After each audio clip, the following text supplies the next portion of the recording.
बसेसमध्ये होणारी तिकीट विक्री आणि कंडक्टरकडे जमा होणारी रक्कम याची पीएमपीने दररोज तपासणी करावी आणि त्यामध्ये तफावत आढळल्यास तात्काळ दोषींवर कारवाई करण्याची मागणी पीएमपी प्रवासी मंचाने केली आहे।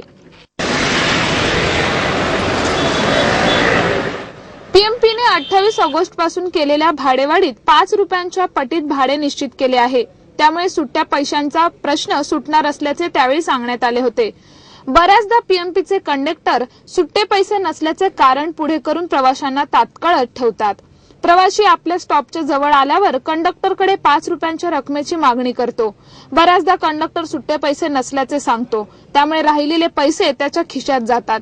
पूर्वीच्या रचनेमध्ये 1 आणि 2 रुपयांच्या नाण्यांचा तुटवडा असायचा। आता हीच नाणी कंडक्टरकडे दिसू लागली आहे।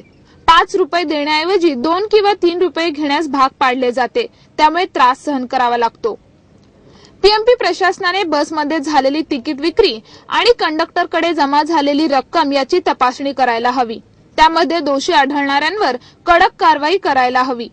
पीएमपी प्रशासनाकडून प्रत्येक पाळीत काम करणाऱ्या वाहकाला 5 रुपयांची किमान 50 नाणी देण्यात यावी।